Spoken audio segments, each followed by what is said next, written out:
वो अनंत है। भगवान के नाम अनंत है, जिसमें किसी भी तरह का कोई विधि निषेध नहीं है।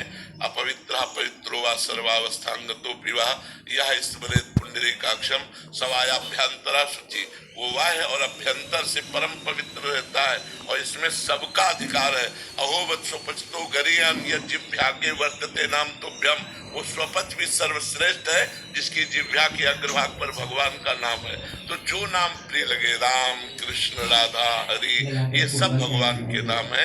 नाम जपने कोई ऐसा कोई मंत्रोच्चारण नहीं है, कोई ऐसा मन ऐसे मंत्र कोई बाजार है क्या कि ऐसे खरीद ले। भगवान के नाम तो ठीक है, और मंत्र गुरु से लिए जाते हैं। हाँ, वो गुरु से लिया जाता है, वो थोड़ी कि बाजार है कि क्वालिटी बताइए इसकी क्या। राकेश त्रिपाठी जी, वाराणसी से। राधा वल्लभ शेरवंश महाराज जी, आपके चरणों में कोटि कोटि प्रणाम। महाराज जी, मोक्ष की अवधारणा या सिद्धांत क्या है महाराज जी? तीनों शरीरों से राग का त्याग हो जाना और अपने आत्मस्वरूप का अनुभव हो जाना, जिसमें पहचान है निर्माण, मान रहित हो जाना, अमोहा मोह रहित हो जाना, जित संग दोषा, किसी भी संग का प्रभाव अपने ऊपर न पड़ना, अध्यात्म विद्या, निरंतर आत्म स्वरूप में रमण करने वाला, विनिवृत्त कामा, जिसकी सारी कामनाएं शांत हो गई हैं, द्वंद्व विमुक्ता, जो मान सम्मान निंदा स्तुति सुख दुख लाभ हानि जन्म मरण में समान भाव को प्राप्त हो चुका है, ऐसा महापुरुष अव्यय पद का अधिकारी हो चुका है, मोक्ष पद का अधिकारी हो चुका है। जो तीनों शरीरों के राग का त्यागी और इन लक्षणों से युक्त है, वो मुक्त महापुरुष है। और जो मुक्त होना चाहता है उसे इन लक्षणों को धारण करना पड़ेगा साधना के द्वारा। बिना इन लक्षणों को धारण के वो मोक्ष पद का अधिकारी नहीं हो सकता। बिना इन लक्षणों को धारण के मोक्ष के बारे में जानते हैं, फिर हम भक्त मंदिर जाकर उन्हें अपने दुख बताने या उनसे कुछ मांगने क्यों मांगते हैं महाराज जी? आपको इतना ज्ञान है भगवान सर्वत्र है, भगवान कण कण में, ऐसा अनुभव है? नहीं है।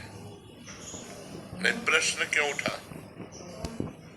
लोग जाते हैं तो क्या उनमें भगवान तुमने नहीं देखा?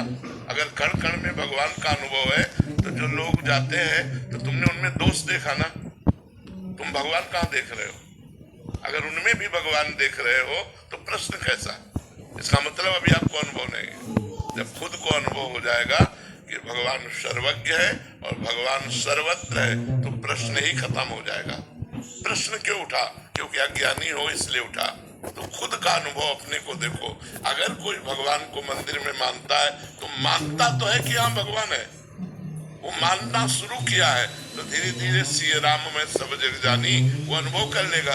लेकिन आप तो दोष दर्शन कर रहे हैं, आप उसमें भगवान न देखकर दोष दर्शन कर रहे हैं। आप में सबसे बड़ी कमी है। बुरा जो देखन मैं चला बुरा ने मिलिया खोए, जो दिल खोजो आपनो तो हम सो बिरानो। हमारी स्थिति नहीं भागवती। अगर भागवती की स्थिति है तो प्रश्न क्यों? आप हमारी बात समझ पा रहे हैं आप? क्योंकि यहाँ अध्यात्म की शुद्ध चर्चा होती है। प्रश्न क्यों? प्रश्न है इसका मतलब ज्ञान है। आप उनमें लोग देख रहे हैं, भगवान नहीं देख रहे, तो आप क्या देख रहे हैं? वो तो मंदिर में भगवान देख रहे हैं, तुमको उनमें भगवान देखना चाहिए। अगर उनमें भगवान देख रहे तो प्रश्न कैसा? जाना चाहिए, मंदिर जरूर जाना चाहिए। भगवान सर्वत्र है लेकिन श्री विग्रह के रूप में अर्चावतार से विराजमान है, जरूर जाना चाहिए, प्रणाम करना चाहिए, पूजा करनी चाहिए, नमस्कार करना चाहिए, आवश्यकता हो तो मांगना चाहिए। वो पिता है, हम किससे मांगेंगे? वो सर्वलोक महेश्वर है, दाता है, हम उन्हीं से तो मांगेंगे। तो करना चाहिए। आप हमारी बात समझो, दोष दर्शन मत करो किसी।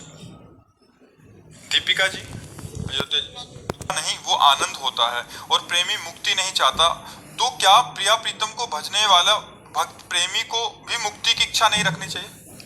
होती ही नहीं है, रखनी क्या चाहिए? दीयमान बिना मत सेवनम जना, प्यार में मोक्ष नहीं चाहा जाता।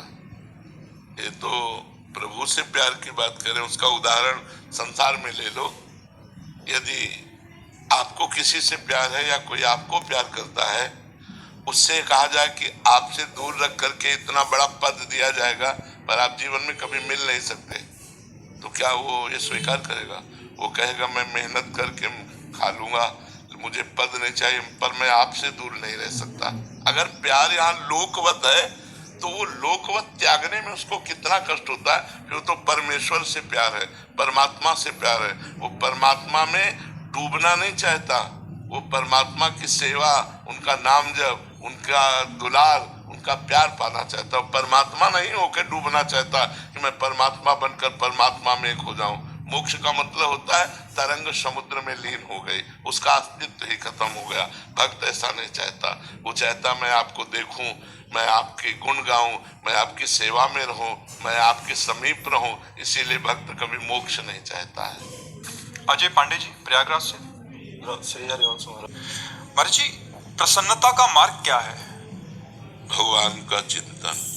ब्रह्मभूता प्रसन्नात्मा न शोचति न कांक्षति, समः सर्वेषु भूतेषु